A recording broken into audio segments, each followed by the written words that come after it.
जय Shri Radhe Krishna. I hope आप सब लोग बहुत अच्छे होंगे। चलिए, भक्ति योग की चर्चा के बाद अब आपको कर्म योग की चर्चा में आपको सुनाऊंगी कि कर्म योग क्या है। भगवान यहाँ पर भक्ति को कहते हैं कि आप मन को एकाग्र कर लो, चित्त को मुझ में लगा लो।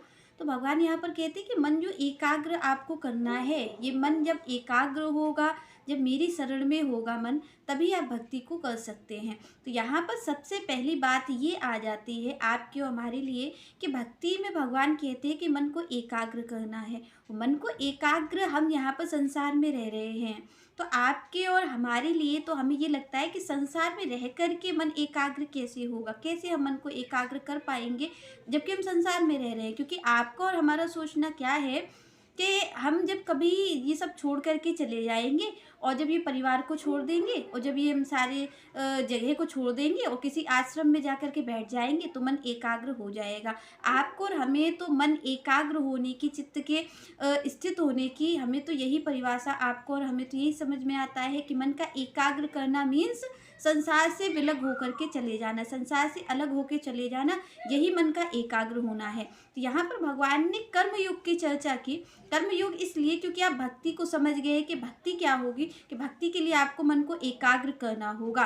पर मन को एकाग्र करने की विधि क्या है, क्योंकि देखिए विधि तो आपको जाननी पड़ेगी। भगवान ने कहा मन को एकाग्र करिए, और आप विधि ही उल्टी समझते हो। आप और हम क्या करते हैं कि एकदम हम संसार को छोड़ने का प्रयास करते हैं। हम ये कहते हैं कि भाई हम संसार को छोड़ देंगे, और संसार को छोड़ने के बाद शायद हमारा मन एकाग्र हो जाएगा। आपको और हमें ऐसा ही लगता है।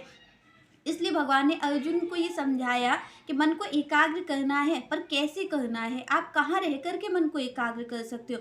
सबसे पहले आपकी और हमारी ये जो भूल है कि संसार में रह कर के हम मन को एकाग्र कर नहीं सकते, और हम अकेले कहीं पर रहेंगे जा कर के तो मन एकाग्र हो जाएगा। तो ये हमारी और आपकी सबसे बड़ी भूल है। क्योंकि आप देखते होंगे कई लोग संसार को छोड़ कर के गए, और आप देखते होंगे कि जो भरत जी थे वो संसार को छोड़ कर के ही तो गए थे, अपना राज्य पाट सारी चीज़ों को छोड़ कर के ही तो गए थे।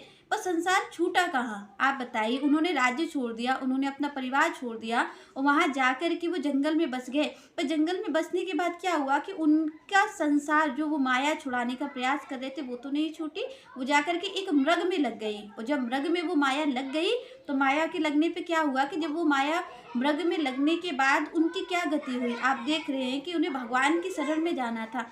अगर परिवार को छोड़ने से, राज्य को छोड़ने से मन एकाग्र हो जाता, तो फिर ये मन संसार में फिर कैसे लगा, फिर उस मृग में कैसे लग गया। उस मृग ने ही उनकी दुर्गति को कर दिया, उनको अगले जन्म में मृग बनना पड़ गया, उनके मृग में ही प्रेम हो गया जा करके। तो उनको मृग में प्रेम क्यों हो गया, क्योंकि उनको ये भी लगा था, आपके और हमारे तरीके उनको भी यही लगा था कि शायद मन एकाग्र हो जाएगा, ये जो मन बंधा है ये मुझे कहीं ना कहीं राज्य ने बांध रखा है, मुझे इस परिवार ने बांध रखा है। तो यहाँ पर उनको ये लगा था कि इन सारी चीज़ों को मैं छोड़ दूंगा, और छोड़ने के बाद अगर मैं जंगल में जाके भगवान का भजन करूंगा, तो भगवान का भजन मैं करूंगा तो मेरा मन अलग हो जाएगा, और मेरा मन एकाग्रचित होकर के भगवान में लग जाएगा।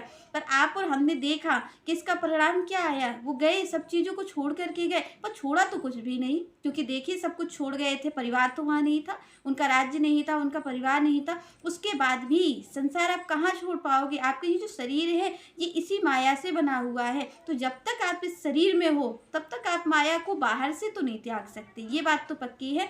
आप कहीं पर भी जाकर के एकांत में बैठ जाओ, पर आप माया को कैसे त्यागोगे बताइए। आपको, हमारा शरीर भी तो इसी से बना हुआ है।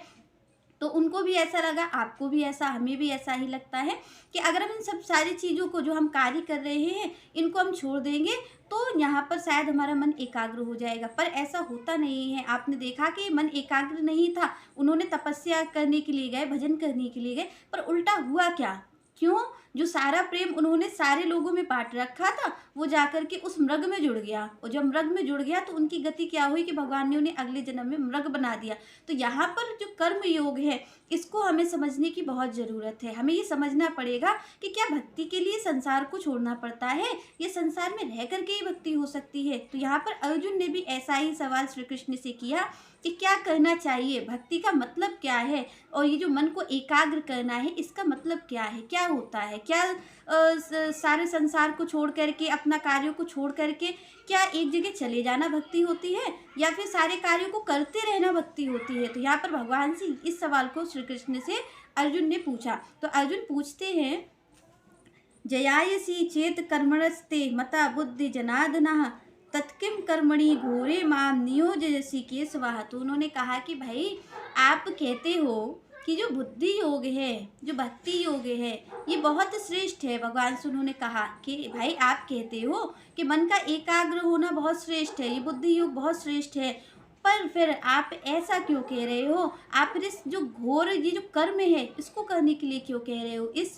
भयंकर युद्ध में लगाने के लिए आप हमसे क्यों कह रहे हो? क्यों कह रहे हो कि इस युद्ध को करो? तो यहाँ पर अर्जुन ने ये श्री कृष्ण से पूछा कर्मयोग में कि आखिर होता क्या है, क्या करना चाहिए? और आप कहते हो कि आपकी भक्ति करनी चाहिए। तो भक्ति का क्या मतलब है? क्या मतलब होता है भक्ति का? क्या हम भक्ति का मतलब समझें कि क्या हम भक्ति का मतलब ये समझ ले कि हम बिल्कुल जड़वत हो गए हैं, हमने तपस्या करना शुरू कर दिया, हमने सारे कार्यों को छोड़ दिया है? तो क्या भक्ति ये होती है, या फिर संसार में कार्यों को करते रहना भक्ति है? तो भगवान से अर्जुन ये पूछते हैं कि आखिर भक्ति होता क्या है, क्या होती है कर्म, कैसा कर्म होता है? यहाँ पर भगवान से अर्जुन ने ये पूछा, जो आपका और हमारा सवाल है वही अर्जुन में भी आया कि होता क्या है, आखिर क्या होती है भक्ति? क्योंकि हम देखते हैं कि हम यहाँ पर कार्यों में रत रहते हैं, हम प्रेम संसार से कर रहे हैं, कार्यों में लगे हुए हैं। तो भगवान कहते हैं मन को एकाग्र करो। हमें लगता है मन को एकाग्र करने के लिए हम इस संसार को छोड़ देते हैं, वो मन एकाग्र हो जाएगा, पर हम इसका भी परिणाम ये देखते हैं कि मन एकाग्र हुआ नहीं, और तो और जब सबसे हमने हटाया तो वो जा करके किसी और रूप में माया हमारे सामने आ गई और उसने हमें पकड़ लिया। तो कुल मिला के हम इस संसार से छूटे तो नहीं, हमारे लिए तो मार्ग, हमें तो दोनों में से कुछ भी नहीं मिला। तो यहाँ पर ऐसा ही पूछा कि आखिर भक्ति होती क्या है? तो आप और हम भी ऐसा ही समझते हैं, तो भक्ति क्या होती है? पर यहाँ पर भगवान बहुत बड़ी बात कहते हैं। आप देखो कि श्री कृष्ण चाहते तो अर्जुन से इस बात को कह सकते थे कि अर्जुन इस युद्ध को करने की जरूरत नहीं है, आप जाओ। अगर श्री कृष्ण यही समझते, अगर इसी मार्ग को दे रहे होते श्री कृष्ण, तो यहाँ पर अर्जुन से ये बात कही जा सकती थी कि आप इसको छोड़ के चले जाओ। क्योंकि भगवान, आप देखिए भक्ति योग में आपने हमने सुना भगवान क्या कहते हैं, मान अपमान में समान रहो, सुख दुख में समान रहो, और किसी भी चीज़ की इच्छा मत करो, सारी इच्छा का त्याग कर दो, सारी इच्छा मुझसे जोड़ लो। यही श्री कृष्ण कह रहे हैं भक्ति योग में।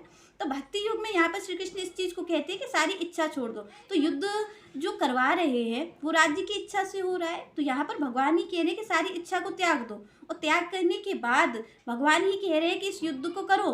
तो इसके बीच में क्या मतलब है, आप और हम इसका क्या मतलब समझें कि भगवान त्यागने की भी बात कर रहे हैं और भगवान पकड़ने की भी बात कर रहे हैं, पर ऐसी भगवान बात नहीं कर रहे। श्री कृष्ण क्या कहते हैं कि आपको कर्म नहीं त्यागना है। आप और हम क्या करते हैं कि आप और हम कर्म का ही त्याग करते हैं, क्योंकि हमारे ये तो बस चलता नहीं है कि हम इच्छा का त्याग कर सके। पर भगवान ने यहाँ पर भक्ति युग में क्या कहा कि जो चित्त है ये मुझ में लगा लो और अपनी इच्छा का त्याग कर दो, अपने मान सम्मान का त्याग कर दो। तो यहाँ पर भगवान कहते हैं कि अपनी इच्छा का त्याग कर दो। और आप और हम क्या कहते हैं, आप और हम तो कर्म का त्याग करते हैं। यही देखा जाता है, ज्ञानी ध्यानी जो भी आप देखेंगे उन्होंने कर्म की इच्छा का त्याग नहीं किया है, उन्होंने कर्म का त्याग कर दिया है। यही तो किया भरत जी ने, कर्म का ही त्याग किया, राज्य को छोड़ दिया, परिवार को छोड़ दिया, जो उनके प्रति कर्तव्य थे उनका तो त्याग उन्होंने कर दिया, राज्य के प्रति जो कर्तव्य था उसका भी त्याग कर दिया। पर क्या उन्होंने भक्ति को पा पाए? क्या भक्ति उन्हें मिल पाई? क्या भगवान की भक्ति को वो कर पाए? क्योंकि अगर उन्होंने एक जगह छोड़ा तो दूसरी जगह पकड़ लिया। जो सारी चीज़ें, जो बिखरी हुई चीज़ थी वो एक जाकर के मृग में लग गई, और वो मृग ने ही उनको दुर्गति करवा दी कि उन्हें मृग बनना पड़ गया। तो यहाँ पर हमें एक बात तो पता चलती है कि श्री कृष्ण एकांत की बात नहीं कर रहे हैं, श्री कृष्ण बाहर की कोई बात नहीं कर रहे हैं। श्री कृष्ण कहते इच्छा को छोड़ो, वहाँ पर युद्ध करना क्योंकि धर्म है। भगवान इसी चीज़ को अर्जुन से कह रहे हैं कि ये धर्म है, ये आपको करना पड़ेगा, कार्य करना पड़ेगा, आपको कर्म नहीं छोड़ना है, कर्म की इच्छा छोड़नी है। और आप और हम इसी चीज़ में उलझे हुए हैं, अभी भी उलझे हुए हैं कि किसी को अगर ये कह दिया जाता है कि कोई भगवान की भक्ति कर रहा है तो सीधा सीधा अर्थ दुनिया क्या लगाती है, सारे लोग क्या लगाते हैं कि इसने सारे कर्मों को छोड़ दिया है। तो यही तो आप और हम ये सोचते हैं कि भगवान की भक्ति अगर कोई कर रहा है, भगवान का नाम ले रहा है, मतलब अब ये बाबा जी हो गया है, अब ये सारे कार्यों को छोड़ देगा, अब ये संसार को छोड़ देगा, ऐसा ही आपको और हमें लगता है। पर श्री कृष्ण इसकी बात नहीं करते हैं। भगवान कहते हैं कि आपको क्या करना है, आपको मन से छोड़ना है, मन की इच्छा जो है, मन को जोड़ो। भगवान बार बार कह रहे हैं कि मन मुझ में लगाओ, ना कि शरीर, क्योंकि कार्य शरीर से होता है। जो भी कार्य हो रहा है, जो भी कर्म हो रहा है वो शरीर से हो रहा है। और आप ये बताइए कि अगर आप संसार को छोड़ोगे, आप संसार को छोड़ के गए और आप छोड़ कर के किसी का ध्यान कर रहे हो, तपस्या कर रहे हो, तो ये मन कब तक लगेगा? मन की जो बातें हैं, मन की जो इच्छा है, वो हमें समझनी चाहिए। वो सहज गति क्या होती है? प्रेम की ही गति होती है। तो यहाँ पर अगर आप कुछ भी कर रहे हो, तो मैं ये कहूँगी कि वो बिल्कुल भी जैसा आपको ये कह सकते हैं कि कोई भी भोजन कितना भी अच्छा हो, कितना भी स्वादिष्ट हो, पर अगर उसमें नमक नहीं होगा तो उसमें कोई स्वाद नहीं है। तो आप ये जानते हैं, बड़ा से बड़ी अच्छी से अच्छी चीज़ आप खाएं, पर उसमें नमक नहीं है तो कोई स्वाद नहीं है। तो मुझे लगता है ज्ञानी ध्यानी जो भी ऐसे हैं, उनमें स्वाद नहीं है। क्यों नहीं है? भगवान भी कहते हैं कि इसमें कुछ नहीं होगा। और आप देखिए, आप कितने दिन खा लोगे अगर आपके खाने में नमक नहीं डाला जाए? 2 दिन, 4 दिन, 10 दिन, 1 महीना, 1 साल, पर कभी ना कभी तो आपका मन करेगा। क्योंकि मन तो करेगा, क्योंकि वो आपको भा नहीं रहा है। आप भी जानते हो, आप ऊपर ऊपर अपने आप को साधने की कोशिश कर रहे हो, जबरदस्ती नियंत्रित करने की कोशिश कर रहे हो, पर वो मन हाथ नहीं आएगा। क्योंकि मन की सहज गति क्या है? मन की सहज गति तो प्रेम है। और यहाँ पर भगवान इसी की बात करते हैं। खाने में अगर आपके नमक नहीं होगा तो स्वाद नहीं आएगा, और नमक अगर है तो खाना कैसा भी हो आपको स्वादिष्ट लगेगा ही लगेगा। तो यहाँ पर बात यही है कि आपको यहाँ पर इस चीज़ का ध्यान रखना है कि जो सहज गति है आपकी और हमारी सहज गति क्या है? प्रेम ही तो है।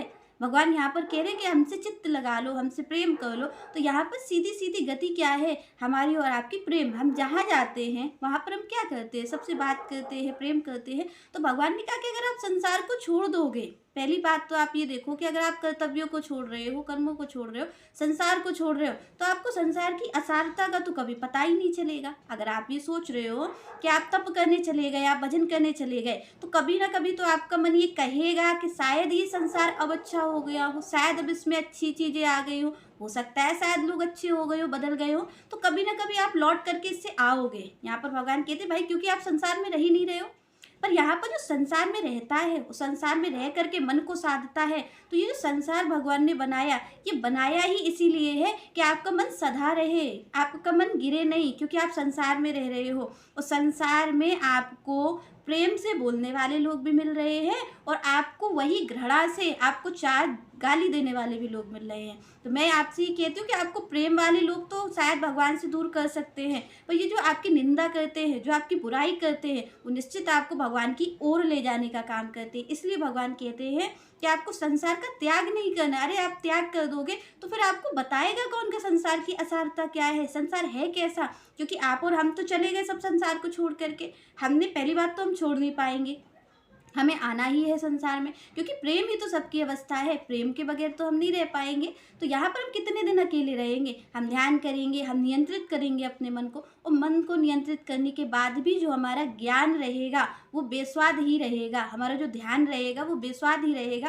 क्यों रहेगा? क्योंकि उसका स्वाद तो श्री कृष्ण है। श्री कृष्ण का प्रेम ही तो हर चीज़ का स्वाद है। भक्ति क्यों नहीं कभी गिरने देती है? आप देखेंगे ज्ञानी भी अपने पद से गिरते हुए देखे गए हैं कि वो अपने मार्ग पे चले हो गिर गए हैं, ध्यानी भी देखे गए हैं गिरते हुए, पर एक भक्त क्यों नहीं देखा गया गिरता हुआ? क्योंकि भक्त के मूल में प्रेम है, जो उसका सहज भाव है। उसने किसी चीज़ को नियंत्रित किया ही नहीं है, उसने तो अपनी जगह को बदल दिया है बस।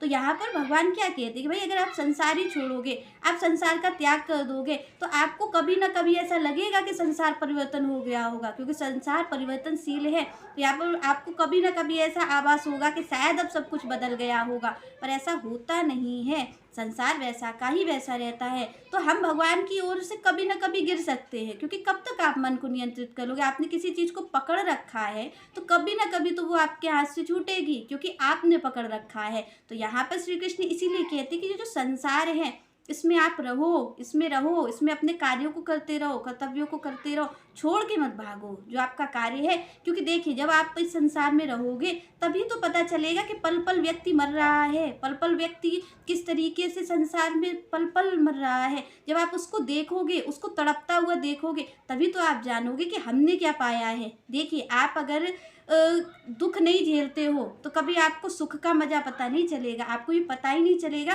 कि सुख चीज क्या होती है। अरे आपको और हमें दुख ही तो सुख की तुलना बताता है। दुख जब होता है हमें, तभी तुम्हें पता चलता है कि भाई सुख भी कोई चीज़ है। तो अगर दुख ही नहीं होगा तो सुख का क्या मतलब है?